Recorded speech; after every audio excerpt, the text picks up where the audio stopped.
I wouldn't doubt them. If you're a Miami Heat doubter, ooh, they've proved you wrong over the last couple of years, and they continue to do so no matter who's on that roster. So there's got to be some Miami mojo somewhere in the air. I think they should start KPJ, bro. Honestly, like I I agree. don't see why not. I feel like that would be a great guard to kind of be able to create a little bit, give him some run. You know, It's hard. he played a lot of minutes today. He played 29, but I think starting him, you know, kind of putting him out there in you know, in the waters, in the deep waters, seeing what he could do would probably Yeah, benefit man. him. Yeah. Honestly, I think that would be. I mean, I'm not a coach, so I'm just kind of basing off of what I've been seeing from him all season. It looks like he's been doing pretty well, and I think that's something that they've been kind of lacking. You know, kind of with Dame being And I well think Jokic is just getting used to getting the double and triple team. And at the end of the game, I know you noticed this, they were doubling him as every soon time on he the touched the catch. ball. Yeah, on the catch. In the beginning, they weren't doing that. They were trying to get the feel for how he was going to be playing in this game. I think MPJ going ghost also had something to do with them doubling because they knew they could double without that 3-point shooter on the court. But I don't know, man. My first initial thoughts, I feel like we're just gonna have to cover Ant. Just really figure out how we're going to be able to guard him. We've struggled guarding guards all year, dog, all year, and it I don't know. I don't think we're going to double. I don't think JJ really has that in him. So I think Ant could torch us, and that worries me a bit. But that's my only concern. What's going on, ladies and gentlemen? It's your boy ZD back in the building, coming at you guys live here with Three Man Weave. I'm your lovely co-host. Like I said, I'm with the other boy, CJ. CJ, how you doing today, my man? Oh, bro, doing great. You know, it's the beginning of the Yeah, playoffs, so can't complain, bro. We had these Saturday. Saturday. We had these great playing games the other night, and man, it's just like I've been telling everyone, it's the best time of year in my opinion. High competitive basketball, and Yeah. what more could you ask for, bro? Honestly. I don't know, man. It's Christmas morning to cats like us, but yeah, I think it's cool to see the guys play 40, 45 minutes a night, and coaches, drawing up their best plays, and guys, really, it's just about the effort. Like, I don't know, man. I mean, we could get right into it. I think the playing games have been very high energy. I think, in my opinion, we've discussed it on this podcast, but that idea was, I texted in the group chat, just amazing idea. Obviously, the playing didn't used to be in the NBA, and now that it's a part of our game, I think it's brought a certain different type of competitive atmosphere, and that's something that we witnessed yesterday. Obviously, game of the night. We'll get right into it. We don't beat around the bush on 3 man. I mean, Hawks Heat, bro. I mean, this game was just back and forth from the jump. I think we got two competitive teams, similar style teams, and I think that's why it was so close. But I mean, the Miami Heat made history, man. The only 10 seed in NBA history to make the playoffs. Um, they continue to. I don't even know. There's just some Miami mojo. That's what I'm gonna call it. It's the Miami mojo they got going on over there. Me and CJ can't really talk on that, but they broke another record. A little, it's funny. They have these like, oh, the only team to ever make the finals from the play-in and all this stuff, but like those aren't necessarily good things unless you win, right? And I Right. think that's kind of the Heat culture is like they want to instill winning. And hey, me and CJ saw that on firsthand last night. I think Tyler Hero really came into his own in this game, just commanding the offense and being the focal point. Obviously, playing a weaker defense in Atlanta, and I think that torched them over these last two games. Ending out in the season, it was interesting because I thought pretty highly of Atlanta. Not gonna lie, I felt like their offense was gonna carry them, and it almost did. Trey Young with that. I think game time bucket at the end to send it to OT. Like they almost got there, but I just think the Hawks lack the defensive effort that's needed to be a serious playoff team, and that showed up last night. I think they really struggled to guard Tyler Hero. Obviously, they've struggled to guard guards all year, and that's something that happened last night. I think, also you brought this up before we hit the record button. I think it was a lot to put on Trey Young. Having him go out there, play 43 minutes and trying to get everybody involved, but also score 30. I think it's just a lot to do. And in my opinion, we haven't talked about this cat on the podcast very much, but Davion Mitchell could be on an all defensive team for sure. Just the way that he plays and his energy last night, in my opinion, he's the reason why they won. Just hitting big shot after big shot, got that offensive rebound to hit the three at OT, and just playing dog defense, man. Like he was bothering Trey all night, and it really wasn't like Trey Young had a bad game, but it was more so just him jawing and talking to him and guarding him full court and showing the defensive effort that honestly Atlanta lacked, right? And I was going to bring this up to you, man. I think they got unlucky with these matchups. I think the Magic and the Heat, no good for Atlanta. Like those are two teams that I think next year they're going to be like, oh, we got to be at full strength for that because we need to make sure that we're bringing our best A game. And unfortunately, they didn't have Jalen Johnson either, so I think that could have changed up the picture a little bit. But yeah, it's unfortunate to see the Hawks go home, but I think the Miami Heat just proved the Miami Heat culture yesterday. You know, Tyler Hero was talking about it. They already had their bags packed. You know what I'm saying? They were confident in their ability to win this game, and then obviously they're going to be facing the Cavaliers. And I'm sure if you ask Spo right now, he feels confident in their ability to win this series. So just wanted to shout out Davion Mitchell, you know, Khalil Ware, obviously Tyler Hero, but I think it's really just going to depend on Bam. You know, we haven't talked about him, but you brought him up on this podcast a few times. I think he's struggled to really find himself this year.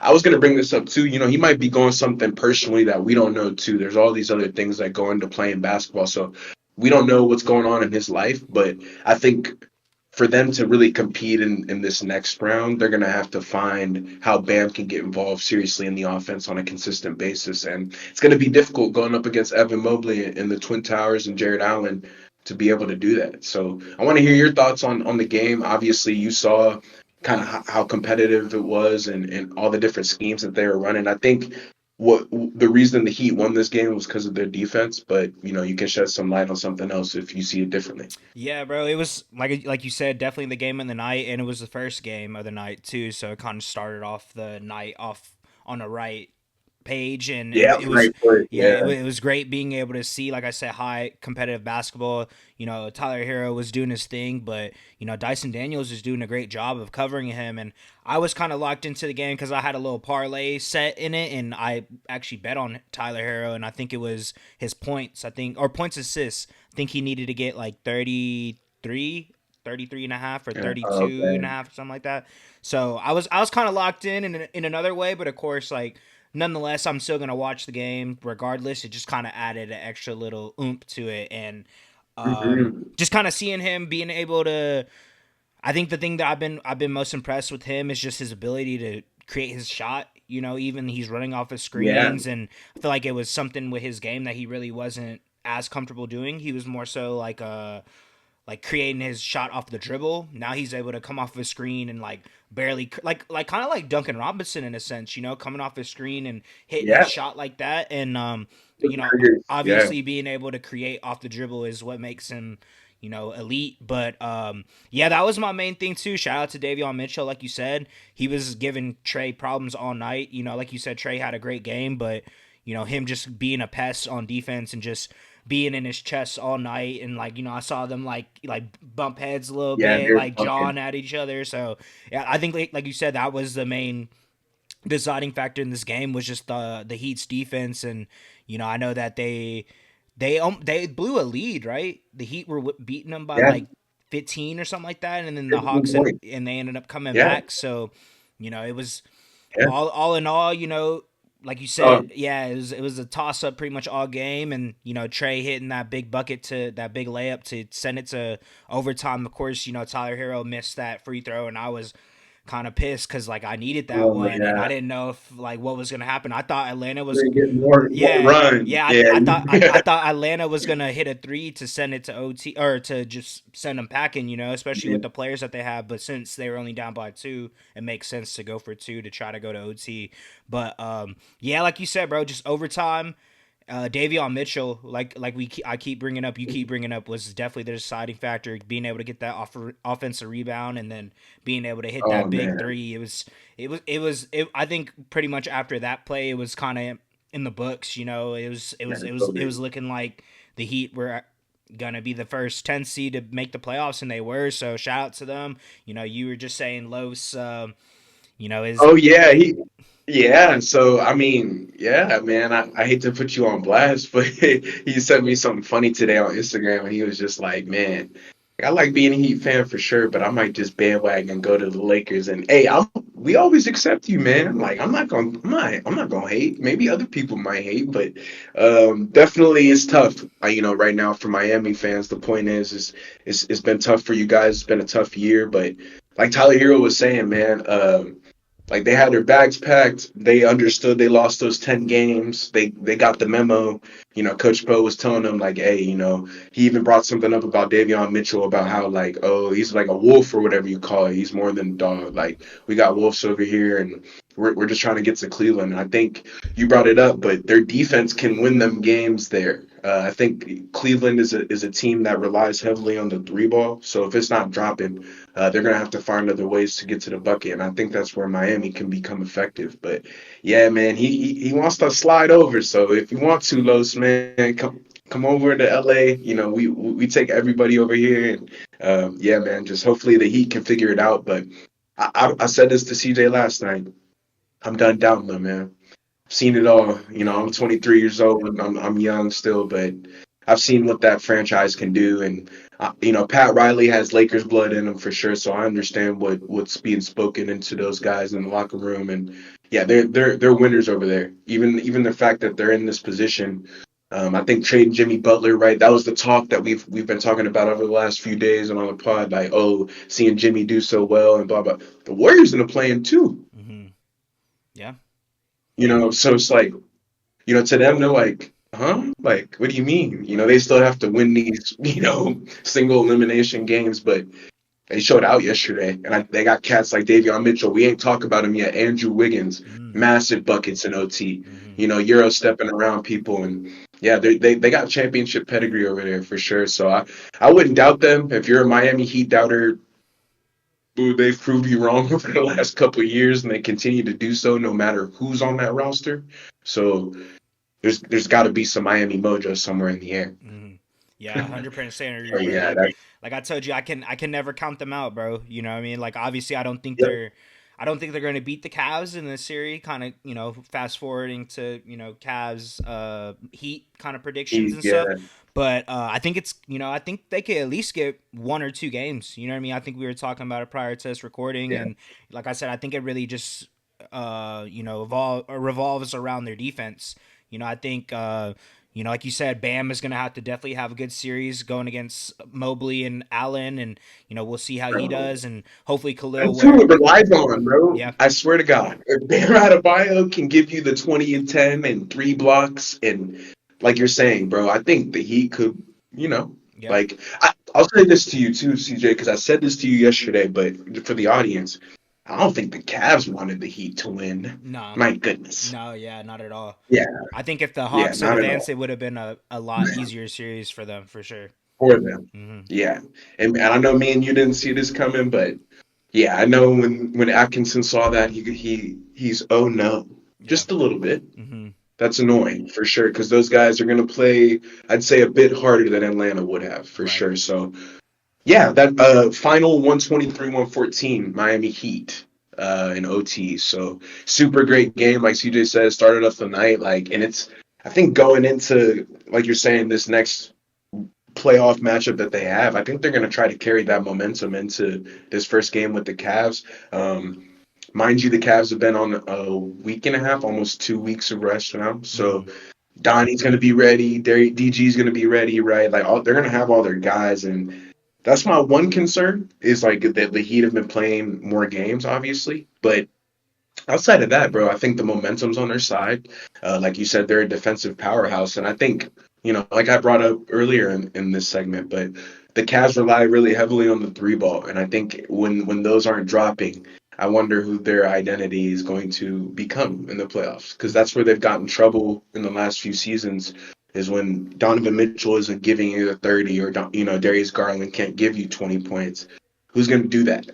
So I think the Heat kind of play as like one unit more so than like any other team I would say in the NBA. Like it doesn't really matter who goes off on the Heat. They just want their guys to be, yeah, bro. Like the Heat have that type of culture. Like they really don't care. Hmm. I would say like they're the only team who really don't care. So I think it's going to come down to Bam Adebayo, the Cavs 3-point shooting, and then yeah, the consistency, the momentum of what the Heat culture has brought to the game. I think that's something to be said here. Mm-hmm. They got experience just like the Cavs. So kind of going back to what you were saying about the Heat have been playing a lot of games lately and the Cavs have been resting. Do you obviously you would, especially if your team is injured and stuff, you would want to have that rest. But do you think the Heat To being mess in it up. it's so much in form right now, do you think that is going to be a bad thing for the Cavs, or do you think the Cavs are good enough Yeah, that's team a to great where question. they're able to so like nullify like them being so hot right Yeah, now? that momentum. That's a great question, one, but two, yeah, it's. I think it depends on the type of team that you are, because I think like you're saying, when you get almost half a month, which is kind of a long time. Yeah. Yeah, it's like a little bit less than half a month. Yeah, you can get in your head. You start doing stuff, you just start kind of chilling. And I think the Heat, to your point, have the body flow and just that routine of playing a lot of basketball games. And that's really what takes you far in the playoffs is you get used to going, I think it's every other day on the first and maybe second round, but then after that it kind of slows down. But I know when you're going every other day it can get tough, right? Because tomorrow the Lakers, the T Wolves, right? Like all these guys who are going tonight are gonna rest. Hmm. So they're still getting ready for the game that they have the next day, right? So you Hmm. just have to get in that mindset, and I think that's kind of what you're saying. But great question. I think it could hurt them though. Um, I think they've done a good job though. They're 60 what 63, 64 win team. Yeah, 60. Sorry, let me check. Yeah, I don't want to 64. get it wrong. 64. So 64 wins, that tells me that they've weathered the storm, though. Right. They've, like you're saying, they've dealt with the injuries. I think it's an 82 game season. It's a long time. They were in that consistency of playing every day, but it proves to me that they know kind of what's going on and how to approach kind of that mini rest. Because I Hmm. think that's a great question. It's important to stay in form and be in a routine and like play every day. Hmm. And I think the Heat have that on their side for sure. To that, I think they can play that to their advantage. Yeah. Yeah, I agree. I feel like it's more so with like NFL. That's why I brought it up because I feel like the wild card teams that usually make it or kind of make that Cinderella run and stuff. I feel like that happens more. I feel like obviously NBA is a little different, but like number one seed kind of gets that rest and they're able to heal up and stuff, whatever. But usually, whenever you're at that point, you're the number one seed or number two seed for a Yeah, reason. So you're yeah, able right. to kind of, go back into the form of like, all right, now we're playing every other day. So it's back to routine. But yeah, that's why I brought it up because I know that's something in like American sports, being like Oh, the yeah, team that makes it in barely, like they had to battle their way up they're there. playing Yeah, though. they're Yeah, playing a yeah. lot. That So, and they do that on purpose. hmm. Like there's a reason they get that bye. Like if you're the first seed, like the Thunder don't play for a while, but like the league knows too. Like that can hurt you. Hmm. Yeah. It Yes. helps you, but it can hurt you. But what did you think of that next game, bro? That Grizzlies Mavericks, right? Grizzlies Mavericks, bro. Yeah, it was Yeah, man. it was it was a great game from the get go. I think the Grizzlies did a great job of blitzing them in the first quarter. Jaw, obviously he tweaked his ankle the other night, but he got a shot in his ankle, and I mean, I know y'all saw that putback dunk. It didn't look like that ankle was Oh bothering him that man, much. So they look yeah, great, bro. Honestly, I was very impressed with Edie. Kind of what he's able to do, kind of filling in the void for them and getting boards and being a big body out there. I think the only thing I told you that I feel like with the Grizzlies that it might be a problem, especially whenever they're about to play us or even when they were playing last night. It's just like who they play such a big lineup and Edie isn't that quick footed, so that's kind of a mismatch for a lot of people. So mini they just guard, right? so he just usually tries to switch on him and then it's Swiss cheese. He's not the best defender, Oh but yeah. he's a big body at the rim and he's able to stop it. But come seeing what he was able to do yesterday was very impressed. Like he's getting putbacks, he's getting tip ins, he's getting all like the grimy buckets that you don't really think of, but it definitely helps, especially in the playoffs. You got to be able to get to those type of buckets and be able to get some fouls, and but it was great, bro. Like I said, it didn't look like that But ankle yeah, was bothering him at all, and when they had Desmond Bain doing his thing. I think he dropped like 23. I actually bet on him too, and he didn't hit his bet, but it's okay. But yeah, no, it was a great game, bro. AD did his thing. I think you told me AD, for them to even compete in this game, he's gonna have to drop 40, and he did that. So it's great to see. Obviously, man. he got injury. I don't know what exactly it was. I think it looked like it was like his right leg or something.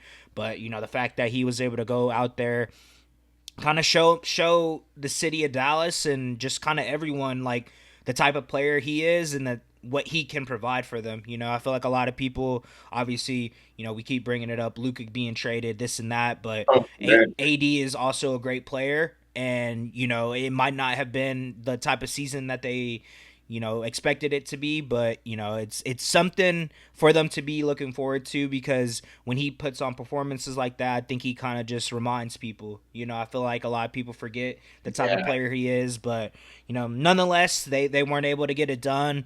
I know Clay's was pretty good these past two games, playing games, but just wasn't yeah, enough. My main thing that I took away for the Mavs, at least, was especially, I was telling you prior to this recording, when they went against the Kings, they were kind of dogging them, bro. And I was like, man, that's if the Mavs end up beating the Grizzlies or whatever, that might be a decent matchup. Obviously, I think we would still be able to run away with that series, but they just have a lot of bigs that are very talented, and that could cause some problems for us. But with the Grizzlies, it just looks like whenever the way that they were playing, just up tempo, just it's hard to keep up with them. And like I said, the Mavs don't really have a ball handler to be able to create for yeah. The everyone else, guard, so they're kind of having to rely on AD to initiate the offense, and even just tossing it down into in the post to him and creating from there. But yeah, they just didn't have enough, bro. It was a great did game, you?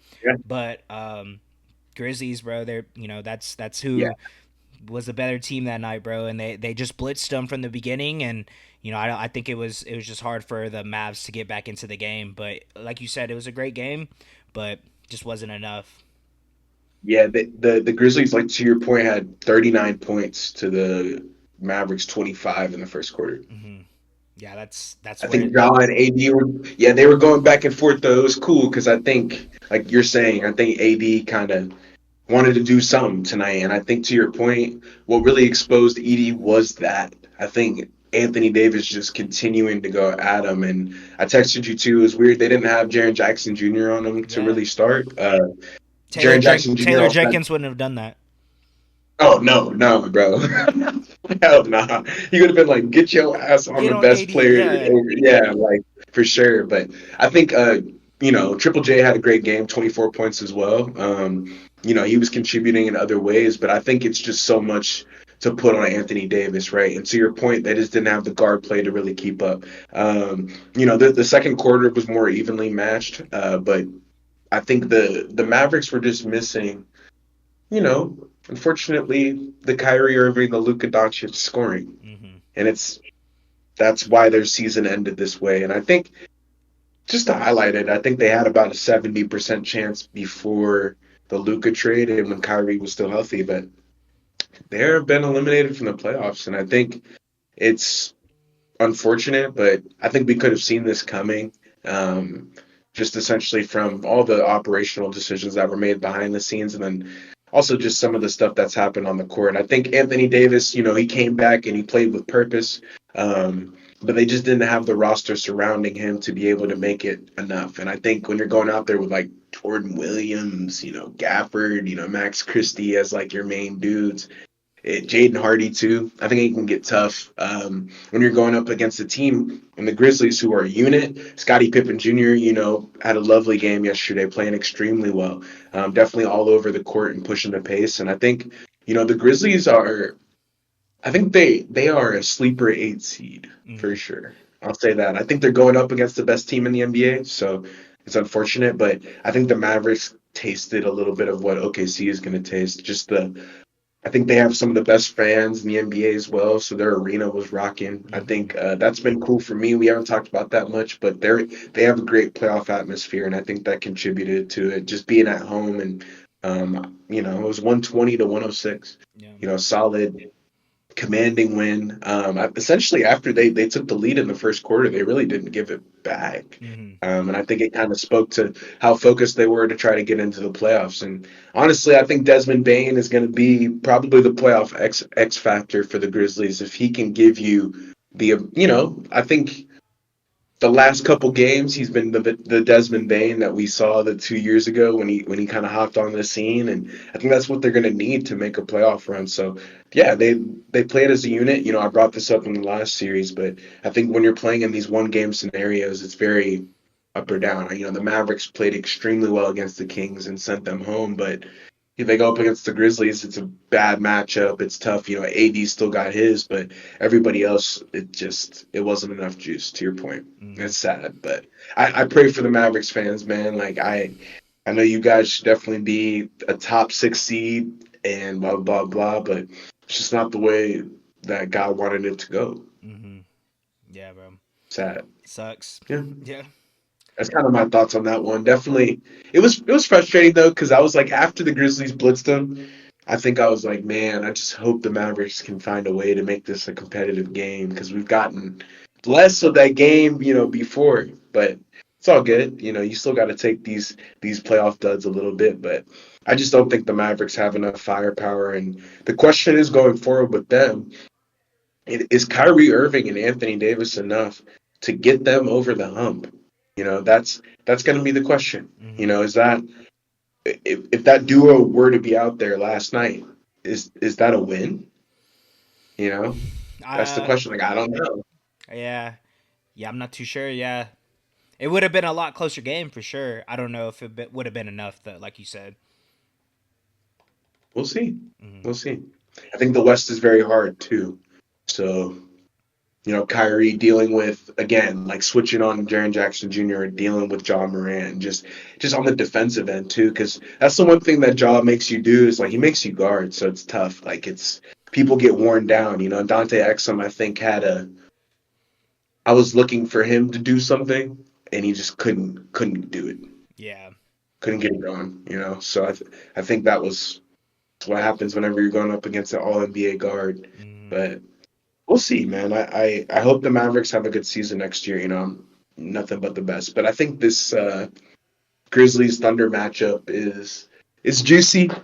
But like I said before, I'm going with the Thunder firmly. 5 games, no Same. questions. I think the Grizzlies win one game, but um, I think like you brought this up, but Zach Edey, they have a couple bigger guys that are good defenders, but they're not necessarily fast-footed, and I think that's where Hartenstein, Holmgren, guys that are at that size who are a little bit quicker and more agile, I think are dangerous to the Grizzlies. Hmm. And I think you bring up a really good point with Zach Edey and kind of him roaming the paint.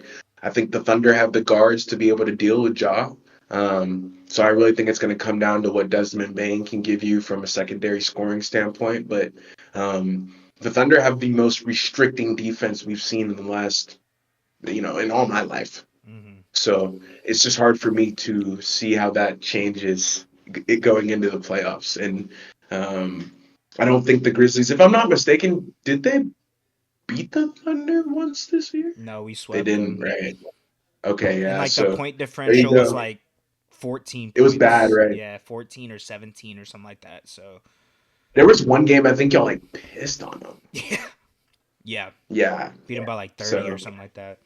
for sure, for sure. So, regular season, but obviously it's not good whenever you're either winning one game or no games against an opponent. Hmm. Um, just kind of a preview to what may come. I don't think the Thunder were worried about who was going to be this 8th seed anyway. I think if it was the Mavericks, they would have taken it. If it's the Grizzlies, they would have taken it. The Grizzlies are definitely more interesting, though, Very. from a roster standpoint and what they can bring from a scoring standpoint as well.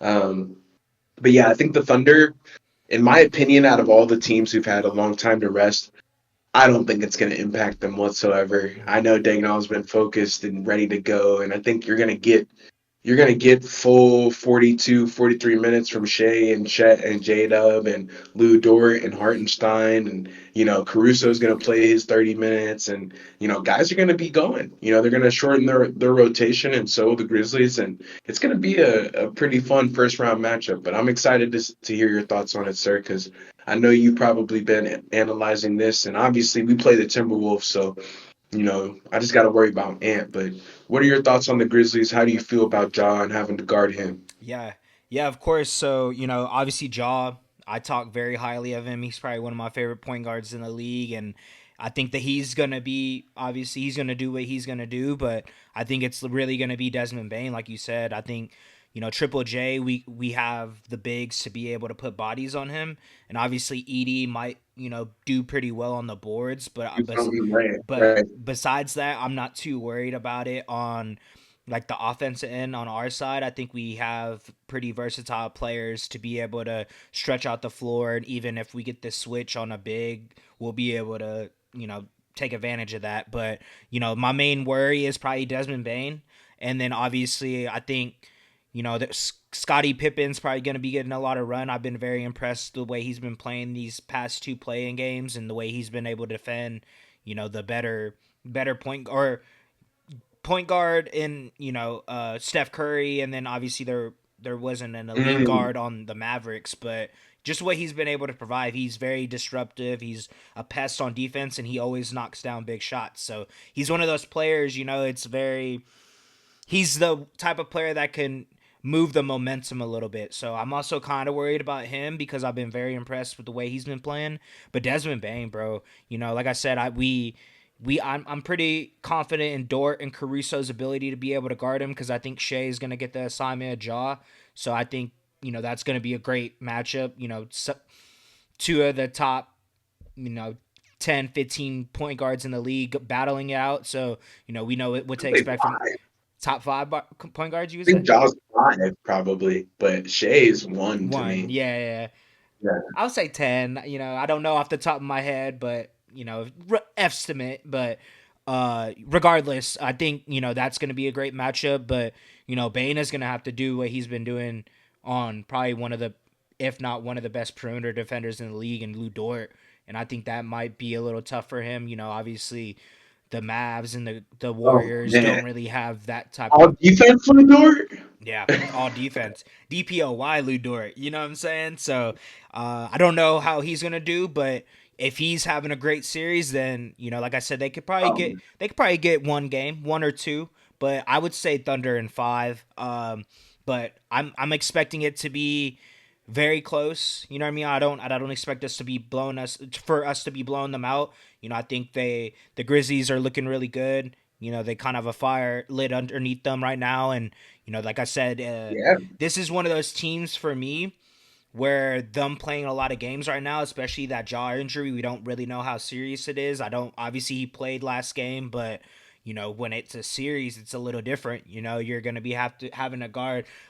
I don't know if he's probably going to be guarding Shea, or they might put yeah. Scottie Pippen on him, Scottie Pippen Jr. on him. But I think Shea's just going to do his thing. I think he's probably going to average 30 this series, and I think No double, right? You no, don't think the Grizzlies will double? Yeah, I nah, don't think so either. they can't, bro. Not with They can't. the Yeah, ability, yeah. the 3 point making that we have. It's gonna be hard for them. But the one thing I will say, they are, I think, the second fastest team in the league. So I think we're the best team Okay. at, yeah. Yeah, yeah, I think we're the one of the best teams is slowing them down. So yeah. if we can do that, it's going to be a lot tough for them to be able to get in their half court sets because our defense is so constricting. So, but like you said, I think Thunder in five, bro. A little gentleman sweep. The games will be pretty close, pretty competitive. Of course, I don't expect nothing less, but I think the boys can handle business and kind of prove some of the doubters wrong if there is any still. Of course, I hear people saying making it to the finals, this and that. But I'm just taking it series by series, bro, game by game, and just And we'll see. Yeah. my in my my My vision right What? now, yeah, my outlook is Uh, just the Grizzlies, bro. That's all I'm worried about. Trying to, stop Jaw. I know he's gonna have a great series. I don't expect anything less, but it's really gonna be Desmond Bain, bro. Desmond Bain and Triple J. I think they're gonna have to be the deciding factors. I think Edie's gonna do decent on the boards, but he just says I don't think he has the offensive ability to be able to dominate. Or if he does, I'll live with that, because that's not something that is expected. I guess it's. yeah, and it's not going to kill you, Yeah. because the Grizzlies don't have the bench and the depth. We talked about it because talk about star power versus depth. I think the Thunder have a ton of star power and a ton of depth. I Mm-hmm. think the Grizzlies have the star power and a little bit of depth, Mm-hmm. but I think that depth is just going to. I mean, they can bring in Aaron Wiggins and he can give you 20 points, right? Mm-hmm. So we'll see, man. Excited for that matchup. That one should be fun as well. So, bro, these 1-8, I think every single matchup Yeah. is good. I was about to say all the matchups this year are good, bro. Honestly, That's crazy. which is a. Like I'm trying to think about one. I'm like, oh no, they're all good, Mm-hmm. all solid. Even Yeah. Heat Cavs is solid, so Yeah, bro. it's exciting. But yeah, sir, did you get a chance to watch the Bucks Pacers game today? We're starting to head into the playoff games. I did not, sadly. I was at work. I saw the score and I saw Yeah, what me Giannis too. was able Me to do, too. but wasn't really able to sit down and watch it. So hopefully I'll be able to watch that because I think it was pretty much what we predicted, right? Talked about Giannis, right, yeah. Giannis being able to do what he's gonna do, but who's gonna be the next man up to step up and help him get this dub? So it didn't look like there was a lot of help from the supporting cast, but thankfully, Dame is slowly getting off the blood thinners, and he could potentially make a return soon. So that if that happens, then the series will be a completely different story. But as of right now, Yeah. man, it was pretty much what we were saying. The Indiana Pacers have a lot of depth, and it was like you said, star power versus depth, and they were a great example of having a full roster all healthy and playing at up pace. They were able to score at was it 117 and hold the Bucks Yeah, under 100. 98, Yeah. bro. Yeah. Bro, I'm not gonna lie. I haven't watched a ton of Pacers games this year, but I feel, I saw some of the highlights and I brought this up, the Pascal Siakam 25 and 12. Like, it's tough. I think people may have forgot how well they play as a unit, so I'm glad you brought that up. And they're used to playing the Bucks. I just think they're used to these matchups. They've played Giannis before. They know how to guard these dudes. And Damian Lillard and Tyrese Halliburton have that little moment. I think Dame will come back, so we'll see how that changes the course of the series. But Tyrese Halliburton had 12 assists, just getting everybody involved and continues to be the engine to that offense. I didn't watch the game in full, but just seeing the way that they play as a team, bro, it's very inviting. I think if you're a Pacers fan, you're extremely happy about where your team is, and they're definitely one of the sleeper teams on the Eastern Conference. I don't know, man. You think they can make another conference finals run? Who would they? I don't know. They would be they're 4-5, right? So they would be going against the 1 seed. Yeah, Honestly, maybe, maybe. maybe, just because I think they Yeah, they play so well as a unit, and they've been. It's really the same roster. Nothing's really changed. I feel like the only difference is Tyrese is healthy right now. So I think that's the only yeah, difference. fact, So I feel fact. like if he could stay healthy this whole playoffs, potentially, bro, potentially. I think Yeah, them going, obviously we're thinking ahead, but them going against the Cavs, I think they did get lucky though today. I will say the Pacers played great, but nothing from Kyle Kuzma. You got 9 minutes from him, and yeah, then none of the Bucks starters really scored. Right? I think AJ Green did well, 15 points. Gary Trent Jr. You told me had 14. mm-hmm. So they had a lot of bench KPJ, scoring. mm-hmm. And KPJ as well. It was another kind of sleeper guard, but a lot of bench scoring today, but just not enough offensive firepower. And I think when Giannis is scoring damn near 50% of your points, you're not in for a good ride. So they got to shape up in game two. I'm a bit worried for the Bucks and kind of where they stand. I think this game was very telling on, like you said, where the two different teams are on the different sides of the spectrum. Like I think the Bucks are kind of getting their footing under them still and trying to implement Dame. And make sure that whenever he comes back healthy, they have an offense that can still float around him and Giannis. But I think the Pacers are kind of have found their footing and they're in a rhythm and they look good. And that's kind of what I got from the gist of the highlights I was watching because I was at work too, unfortunately. Hmm. But Yeah, life is life, you yeah. know. I think they should start KPJ, bro. Honestly, like I I agree. don't see why not. I feel like that would be a great guard to kind of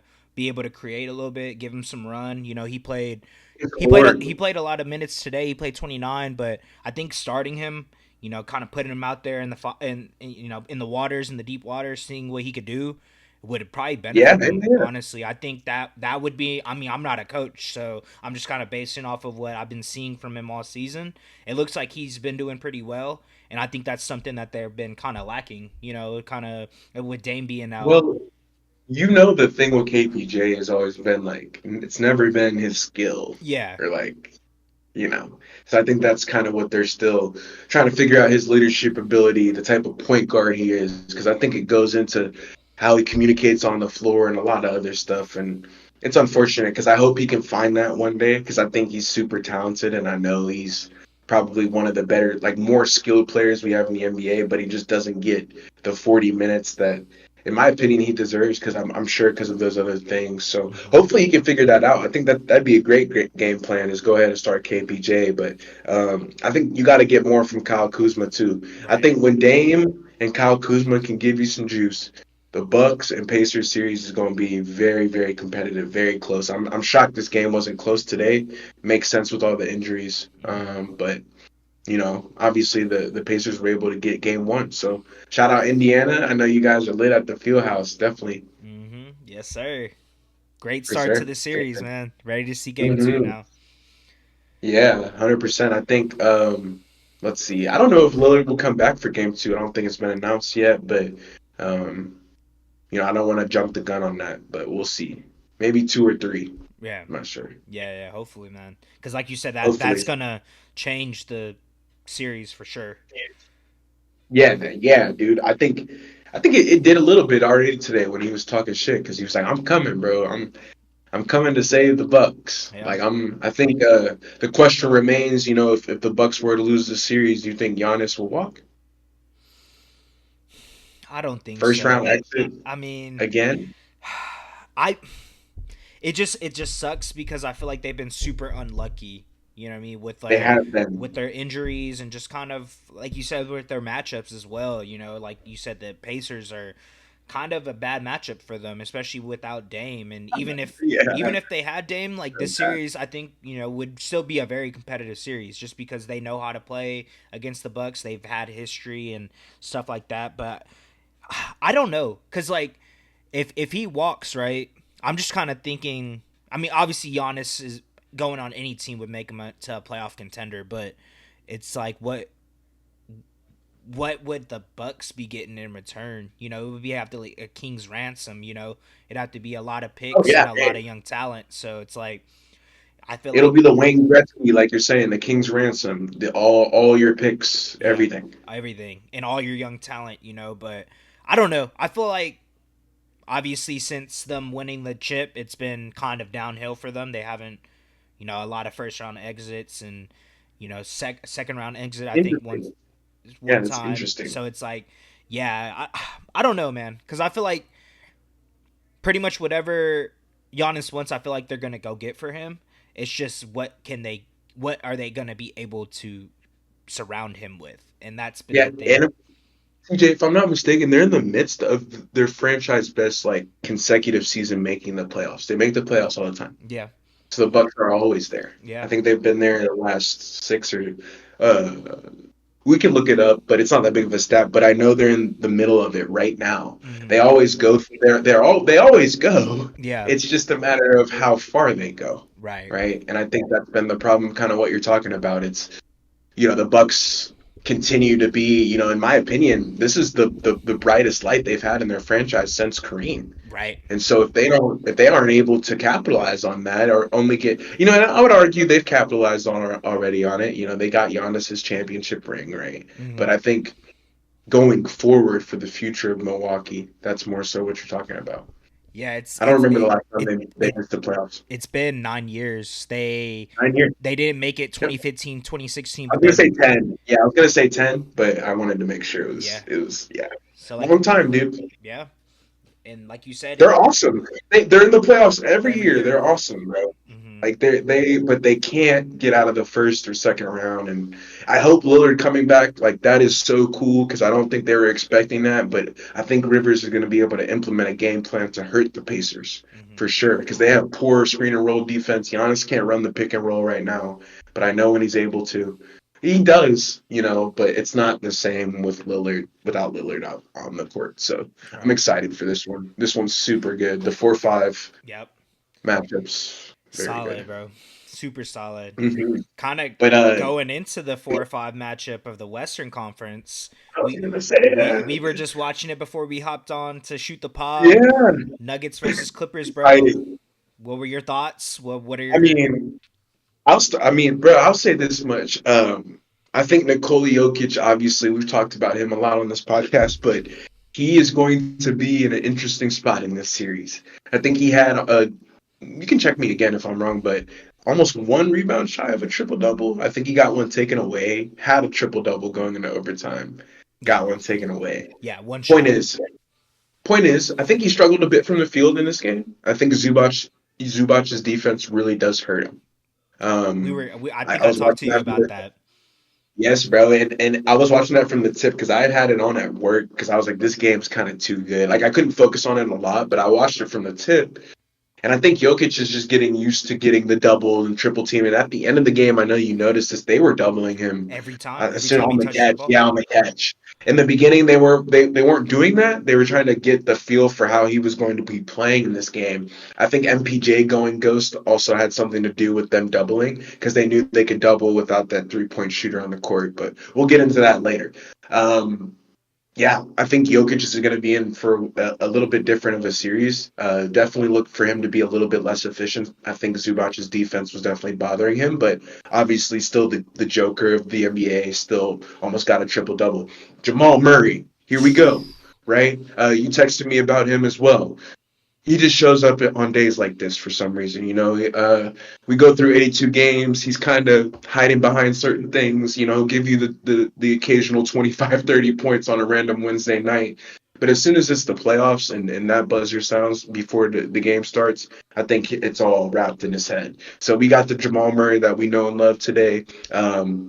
I think he's torched the Lakers, so I don't love him, but I think it's good for the Nuggets fans to see this, right? Because they're so used to having that 2-man game out there, and I think when he's giving you that type of energy and juice, bro, I think that's honestly one of the reasons why they won today. And he was one of the X factors. I think Westbrook was, Christian Brown was, even Aaron Gordon with these big offensive rebounds. I wanted to bring that up too. I think the Boards, yes. yeah, it Just killed the grab the ball, Clippers. bro. What it like? Killed the Clippers. Yeah, it killed them. I wanted to bring that up too, because why that's important is because the Nuggets got so many second chance opportunities, right? And it's about getting another shot attempt. So Hmm. the more that you shoot, the more likely it is to go in. If I get 4 times to shoot and then CJ only gets 1 time to shoot, that doesn't, that's not good. That math isn't gonna math because I'm gonna have more chances to make more shots. And I Hmm. think that's what was killing the Clippers. I think Tyronn Lue's gonna have to figure out a way to put the bodies on the floor to be able to do that, box out and be strong and be defensively minded. Not let those guys get offensive boards. Also, Norman Powell kind of went ghost. I think when James Harden and Kawhi Leonard give you the offensive output that they were, I think Kawhi could have been more aggressive. He could have shot 25 times in this game, but didn't. James Harden, though, bro, everything you've been talking about, just controlling the game, floater after floater. The Harden Zubac pick and roll is honestly maybe even second into the league behind the Jamal Murray Jokic pick and roll. Yeah. They figured out a way to just make that masterful, and he continues to do damage. And I brought this up before I hit the record button, but if you're gonna get the James Harden like this, yeah, the Nuggets are in for a world of hurt. I think they barely escaped in this game. They ended up, pulling out the W. I think Hmm. Russell Westbrook had a massive shot. Um, it just continuing to be. I think it was that was to what it wasn't. It might have been to be leading It by was to lead one, by two. two. Yeah, I think it was to lead by two. Mm-hmm. It was like a three. They were down one. It was to lead by two. But Mm-hmm. Westbrook always ready to shoot, always out there. It's another X factor to one of the reasons why the Nuggets won. But just a really back and forth game. I don't know what to say. I think at one point the Nuggets were down 15 points, Yeah. so they were on the ropes. And it's cool. There's a moment. There's always these moments in playoff games where you can see where who like like what a team actually is, like who they actually are. And I think the Nuggets are a championship team, and they showed that today. I think they could have caved in. I think Jokic had it. There was a huddle and they called a timeout, and he was kind of screaming at guys and telling them to focus up. And I love about their head coach is he's not afraid to play who's playing well. So I think MPJ was struggling, but down the stretch they were putting out, Westbrook, Christian Brown, because those guys were giving them the juice to win this game, and that's ultimately what helped them. I think the Clippers came up just short in OT because of the offensive rebounding, and then I think Kawhi went cold down the stretch. He couldn't get into his isolation that he was able to before. I think he was 8 of 13 going into the fourth quarter, and I think he missed every single shot after that. And that's disappointing because I know Kawhi Leonard wants to impact the game and wants to be better than that. And I think, yeah, when Norman Powell gives you that kind of ghost game, you need more from both those dudes. I think James Harden was the best, definitely the best player on the Clippers today. Proves why he's a first ballot Hall of Famer, did it in the altitude, did it in game one. I think it's just, I don't know what to say. Just another banger of a game. I would say this has been the best playoff game I've seen so far. Mm-hmm. Um, I was like half focused on it but when I got out of work, I was focused on it. So I would say like, yeah, it's the best full playoff game I've seen so far. It's only game one, obviously, but I think Tyronn Lue has to go back to the drawing board. He's got to figure out not only how he's going to continue to guard Jokic, but how does guarding Jokic impact the offensive rebounding? Because I know those guys ask those smart questions. So whenever you double Jokic right and a shot goes up, there's two on one body. That's going to leave somebody. Mm-hmm. So you have to like start playing these math games, and I think that's where Tyronn Lue is great, and obviously he's a Hall of Famer as well. My goodness, but yeah, it was cool. You see Van Gundy trying to steal the ball because Jokic keeps trying to get it and inbound it quick, and he was holding on to it and stuff. Just super competitive series, super exciting, bro. But how are you feeling about it? Yeah, bro, it was great, man. Obviously I was texting you about it, and the fact that Westbrook and Harden are still being able to Oh compete in man, high at a high level in year 12, whatever, 14, whatever it may be for them. it's 14, it, 15. it's it's crazy because obviously they were on the Thunder and now they're not on my team anymore. But I love seeing them still, like you said, Westbrook hitting big shots, Harden coming down, hitting a big three, getting a floater, and or shooting a three and falling down, whatever it may be. It's dope, man. Hitting And it, like yeah, it, hitting it. it's crazy, man. It's like it brings like tears of joy to my eye, damn near, just because it's like like you said, we're getting old, bro. Like they've been in the league for so long and they're still able to compete at such a high level. It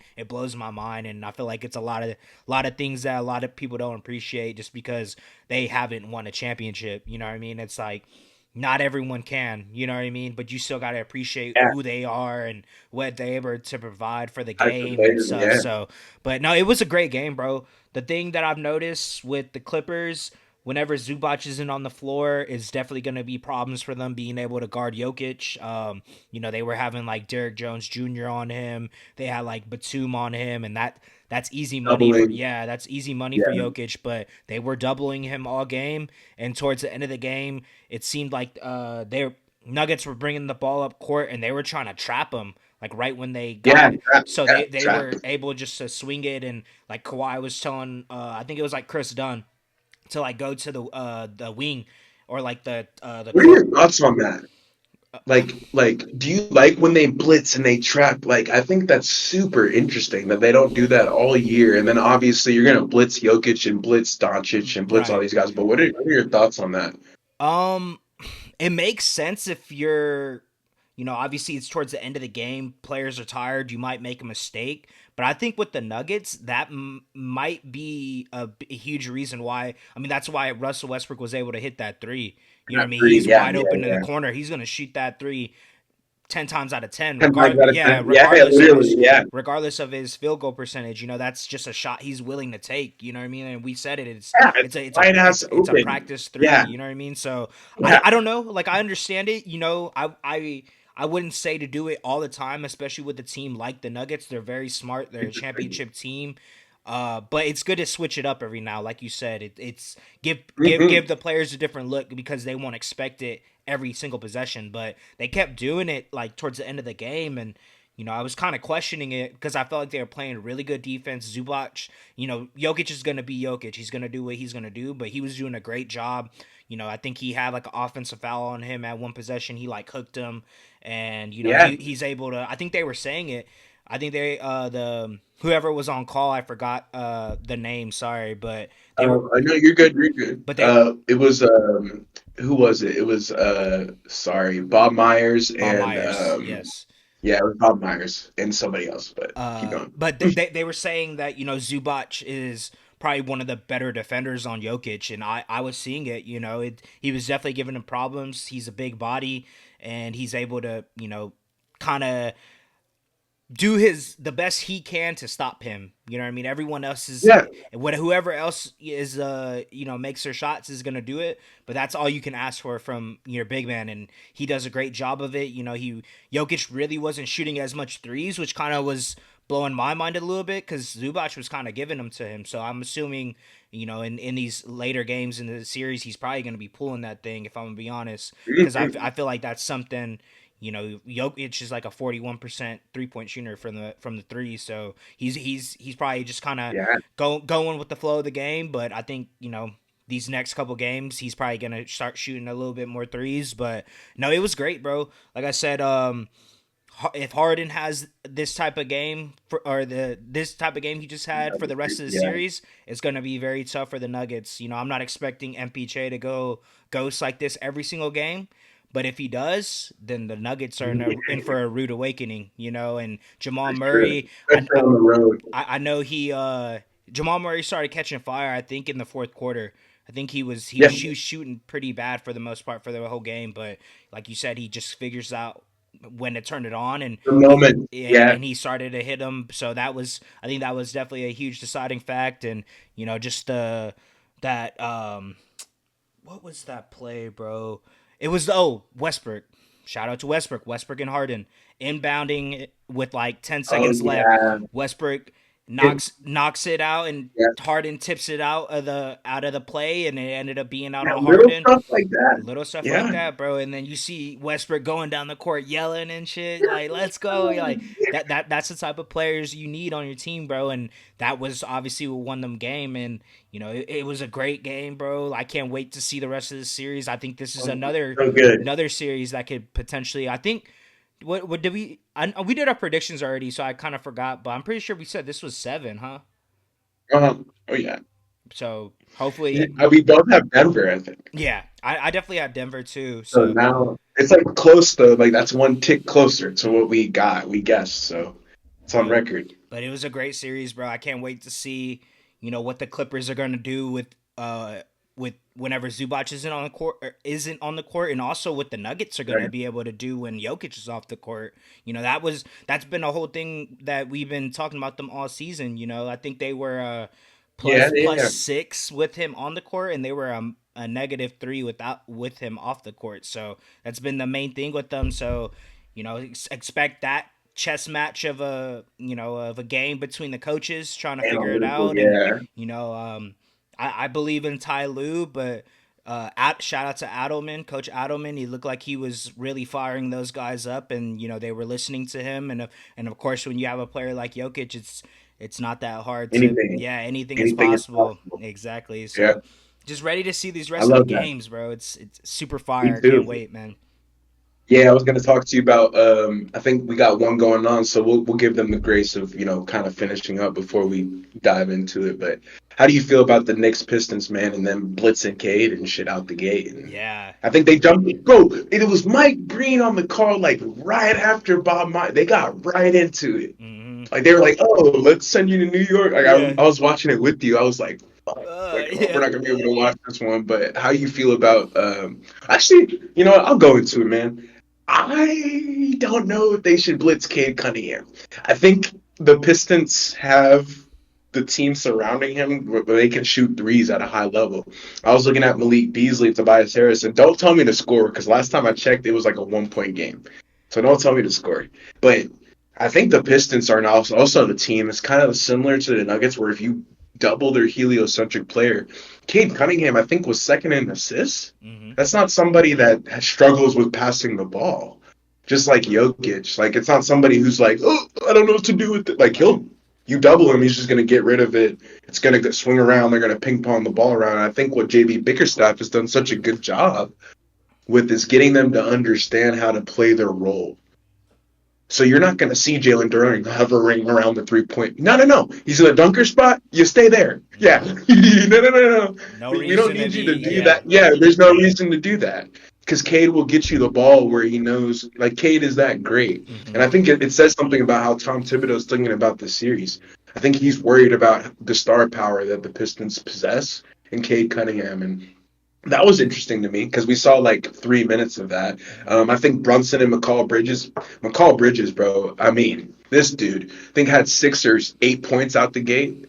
Already kind of getting into this game. Like, dude, fadeaway after fadeaway, mid-range money. I think he's going to be extremely important. You want to know who led the league in minutes this year? Is it McCall Bridges? You want to know who's second? Was it Jalen Brunson? Josh OG. Hart. But Josh damn Hart. it was a Nick Yeah, I for was about to sure. say Like you're they're saying. shit. They're The probably point I bring that up, those guys are ready to play all game. right. All game. You're gonna have to deal with McCall Bridges doing fadeaways all game Mm-hmm. because he's gonna play 48 minutes. Let's see what else. I think the matchup with Jalen Duren and then the Knicks not really have. I think Cat is great, but I don't think he's the best defender, and Right. I think he at times he gets bullied. Mm-hmm. Not to say, I've seen Cat do the bullying for sure, but I think at times somebody like Jalen Duren, who's big and strong and athletic, it's going to give Cat some trouble on the defensive end. But I'm excited to see what Brunson has. I think whenever you're going up against, obviously, Sar, like, you're going to have to deal with that, Mm-hmm. Like, I think Jalen Brunson has struggled against the Pistons for that reason. I think he struggles with length, but he does. I would say he's probably the second best foul baiter we have in the league besides Shea. Mm-hmm. I think there's going to be a ton of fouls. I think this series is going to come down to fouls. Mm-hmm. So if the Knicks get in the bonus, you should look for them to take advantage of that. Um, I said this to you before we started recording. Pistons are a damn 6 seed, so people got to start talking about them like such. I think this series has a chance to go 7-6 games. So Mm-hmm. I'm interested to see your thoughts on that, and we'll give them the grace of obviously finishing this game. But what are your thoughts on the Knicks Pistons? Yeah, bro. Like, kind of really what you said, bro. Obviously, I wasn't able to see the beginnings of it because I was kind of setting up. But you said Yeah, yeah, yeah. they were doubling off the rip, and that that's very alarming to me because with a player like Cade Cunningham, you just can't do that. Like you said, Yeah, no. he's in the in passing wise and handling pressure like that, he's up there with the Jokic's, obviously, and the Trey Well, for Youngs of sure. the leagues. He makes the right decision, and especially when with a Every team time.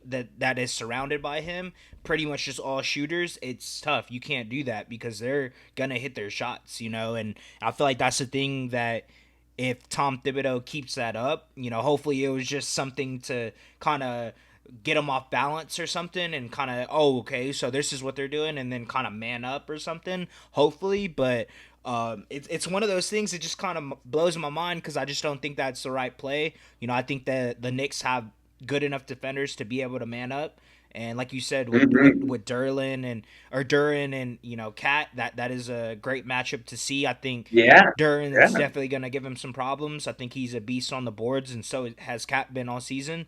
But I feel like the thing that Duran has is that athleticism. He Athleticism, could dunk on exactly. Cat. You know what I'm saying? So For feel like sure. feel like that's gonna be the thing. And I feel like the thing with the Pistons, if they want to win this series, it's gonna be their 3 point shooting, man. I think with Yeah. Malik Malik Beasley's, Beasley. Tim Hardaway Juniors, they're gonna have to step. Tobias Harris, like they're gonna have to. Yeah, Malik Beasley's gonna have to start doing his dance in the garden, bro. That's really what's gonna be. I think that's gonna be the thing that takes him above Yeah, I love that. on top of the Knicks. But yeah, bro, it's just one of those things when If OG Ananobi goes out and balls out, I think it's going to be tough for them. Of course they have a SAR on Brunson, so kind of puts them in a bind with who's guarding him. But Guard other people, right, right, right. because besides Asar, I don't think they really have the best perimeter defenders.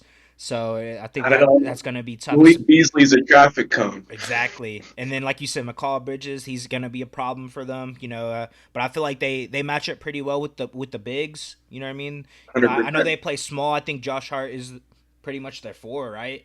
Six Mhm. six six Yeah, five power forward, pretty much. And they pretty have much. they have Jalen Point Duran forward, point forward, point forward. point Because he forward. be getting triple doubles and shit. Yeah, no, he does for sure. But no, yeah. So like I think I said in the predictions, bro. I think this is gonna be one of those series to go 7 games. It seems like that Oh, we're yeah, saying I that a agree. lot, but I think the I matchup. agree. I think the matchup. I think the Knicks. And understandably so. The Pistons weren't that great of a team last year. They haven't been in the playoffs since. They haven't won a playoff series since '08, I And believe. Griffin.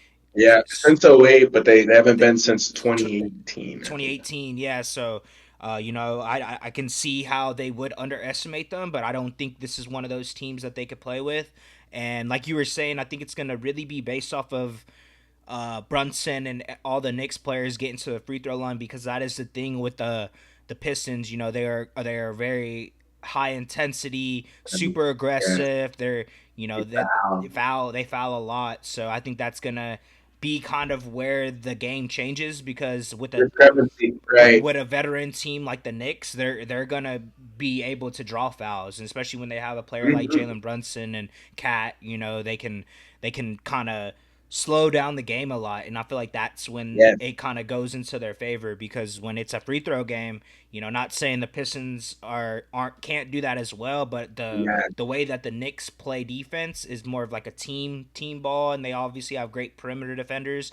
It's gonna be hard for them to be able to draw fouls, because they're just not as I get aggressive. You know what I mean? Because right. that the Pistons, like I said, they're great. They're a great young gritty team, but they do foul a lot, so that can be their downfall in a sense. So Yep. great. Yeah, and Excited to see the rest of this series as well. Obviously, the game's going on right now, but hopefully we could watch the end yeah, of that. But it's I, I think some games are truly just going to come down to, like you said, their 3-point shooting and their athleticism. I think the Pistons will win some games just based off those two things. So I mhm. love that. And it's perfect. But man, are you ready to talk about Timberwolves Lakers, man? Because I know I have been, and I'm we're ready. finally getting to preview this one. Super excited. Obviously, we got the 3 seed. This is the 3-6 in the Western Conference, and man, CJ, it seems we've gone through the entire playoffs. Isn't Yeah, that kind of cool? that's It's just crazy, that's man. crazy, huh? Yeah, Like these 1-8s, those 1-8s just got done, so it's cool talking about that. But obviously, this one's gonna take the cake. But yeah, LA going up against the Timberwolves. I don't know, man. My first initial thoughts, I feel like we're just gonna have to cover Ant. Just really figure out how we're gonna be able to guard him. We've struggled guarding guards all year, dog, all year, and it I don't know. I don't think we're gonna double. I don't think JJ really has that in him. So I think Ant could torch us, and that worries me a bit. But that's my only concern. I think outside of that, we've shown our capabilities on the defensive end. I would say over the last month of the season, we were definitely one of the better defensive teams in the NBA. And I think that's a testament to the type of guys that we have on our team and the way that JJ wants us to play. I think heading into this, first thoughts to Luka's playoff debut with the Lakers. I mean, you guys don't need an introduction for that, but uh, top 5 career average points per game in the playoffs. I'm excited to see that. He's also torched the Timberwolves historically as well. There's going to be some bad blood between him and Jay McDaniels and Rudy Gobert, and I can guarantee you, Luka is a dog and he remembers those things. He's going to take that personally. So look for Luka Doncic to do some damage as well. Obviously, LeBron James, year 22, still the captain, still our leader. You think he wants to lose game one? No. So we're going to make sure that, I think JJ has these guys prepared. We haven't played in a long time as well. I know the Timberwolves haven't either because they made the playoffs. They're ready to go. I don't know if you saw what Ant said about all of the doubters, the naysayers. He's like, yeah, I'm happy you guys think the Lakers are going to win. I'm happy. That's what he said.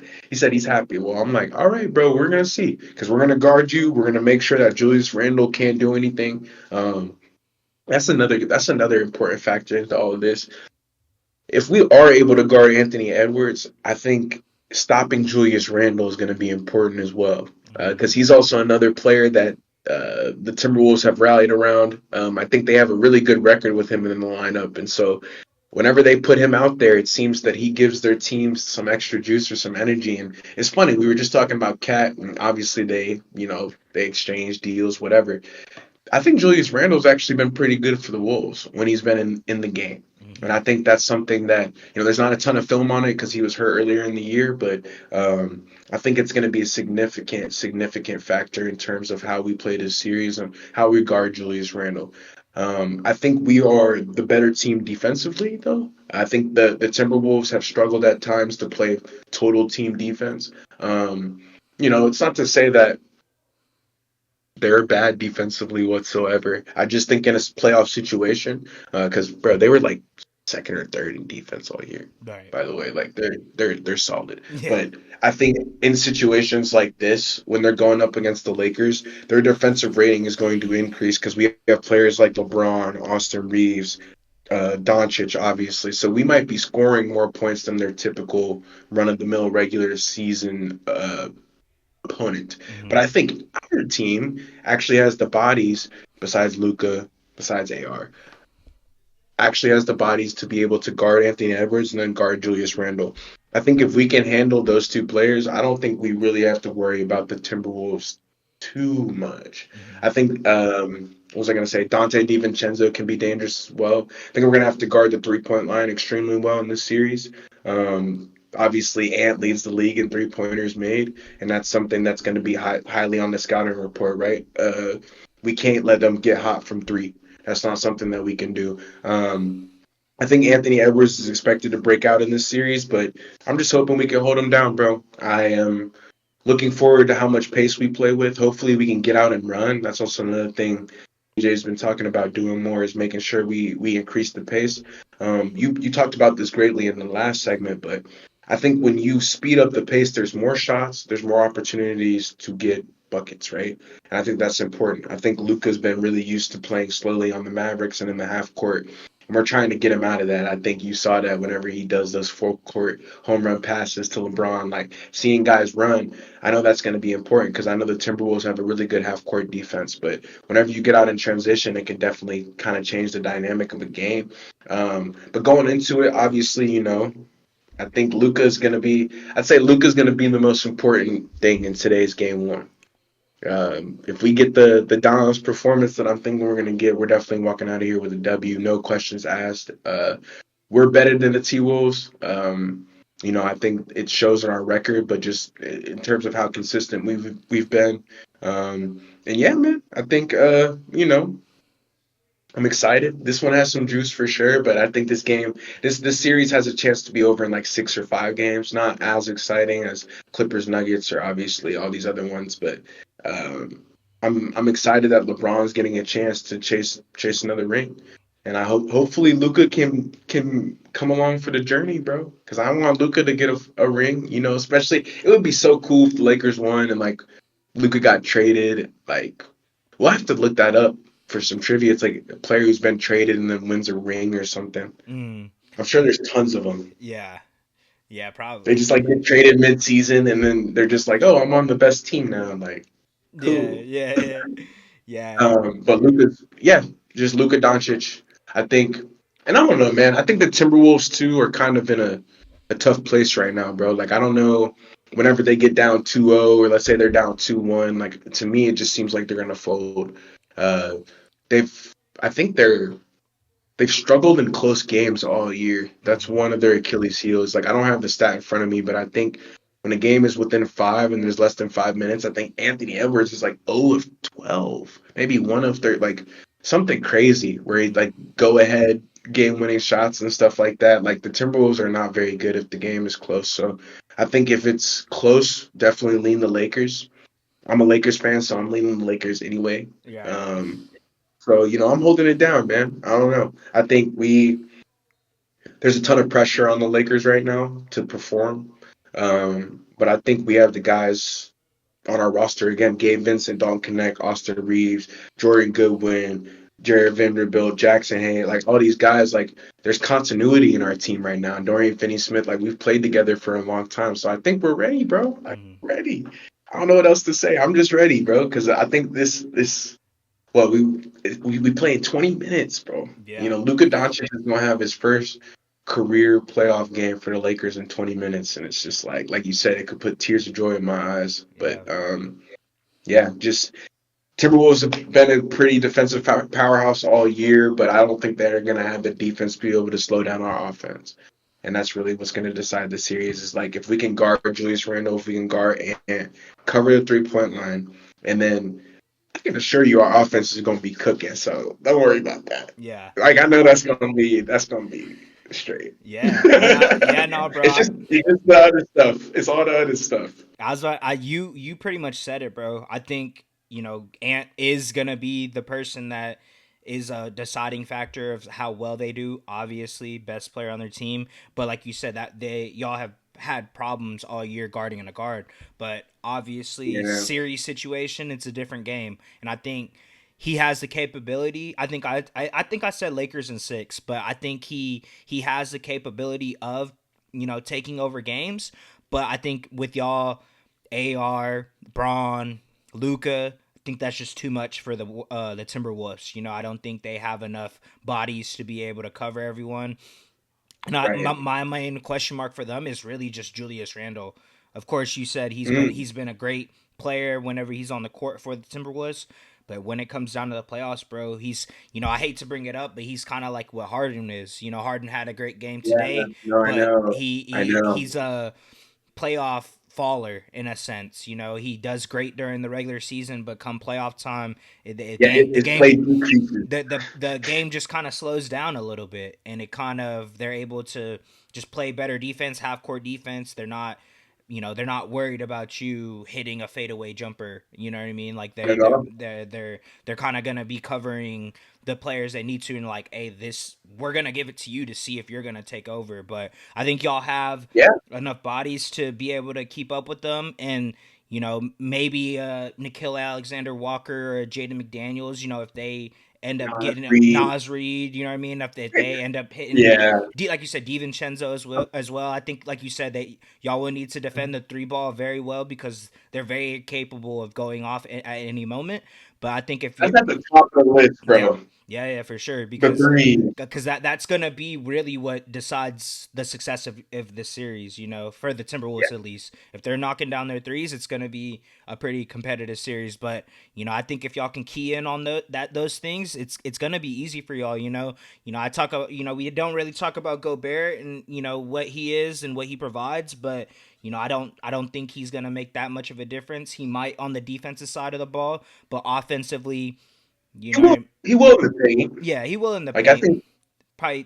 like you're saying, like he's still 4 blocks. You're right. He's gonna get his Right. stuff for sure. I just it would be one of those games where y'all are lacking a center, but this is a good matchup in a sense for y'all because Gobert isn't the type of player that he needs so much attention on him on the offensive end. You know what I mean? So y'all are Right. able to key on other players, and if Gobert has a crazy game of 25 or whatever, it's like you'll kind of live with that. You know what I mean? Like I'd Mm-hmm. rather have that opposed to Ant going off for 40.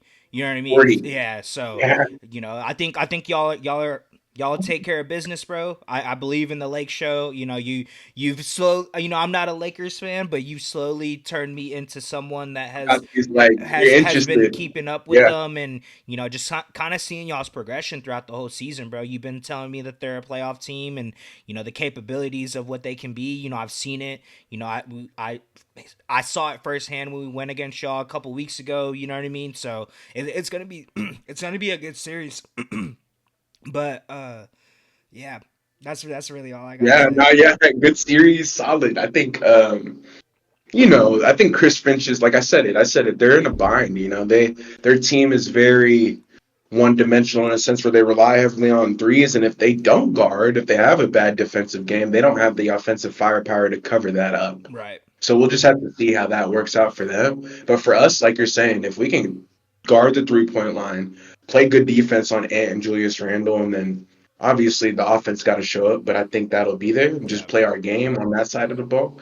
We should be okay. And I think, like I said, I think the Timberwolves have a low key, like, sus defensive rating. Like, it's kind of misleading. Right.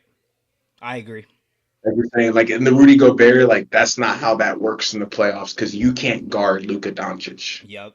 Yeah, we've seen that last Like, year.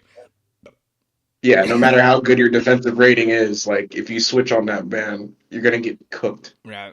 Yep. 100%, So bro. that's what it is. I think for Rudy is he can't switch anymore. He used to be able to do it when he was younger on the Jazz, but the game is just so quick now. Like Yeah. the Wembys, the Chets, they really bother him. Just Hmm. super.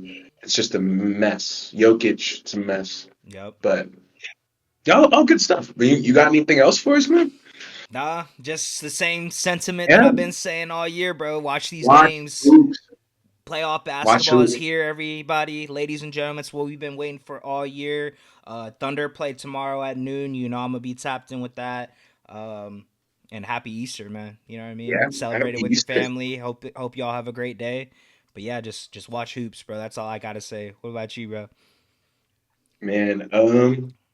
Well, I'm gonna come at you guys next time with the recap. Hopefully, it's a W for me because I'm going. I haven't even played right now. You know, the Lakers are going a little bit later, so I'm gonna watch that game. Just make sure you guys, stay in touch with this, bro. Don't lose sight. You'll look up. It'll be June, and the finals will be on ABC. So Mm-hmm. be careful. So yeah, just stay up with all these games. I know it gets tough, but just try to sneak a peek at work or something for us.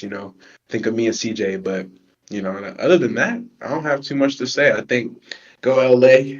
Luka Doncic's first playoff game in a Lakers uniform, so I'm excited. And yeah, also screw NBA.com. Y'all back ordered my fucking jersey and then didn't send my shit. So that shit has me pissed because I would be wearing that shit. But Mm-hmm. now I gotta like re up.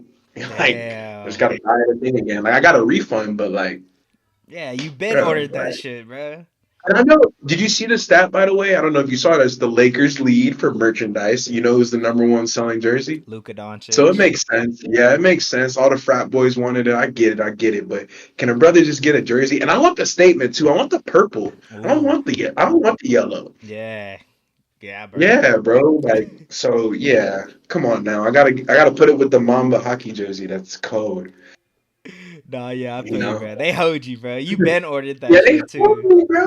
NBA.com. Don't use it. Don't use it. Unless they sponsor us, don't use it. But nah, man. I mean, that's gonna do it for Three Man Weave. If you guys like this video, leave a like, comment, subscribe. We're gonna be watching these playoff games, so sticking to the TV like glue. So we're gonna catch you guys next time. Y'all stay up.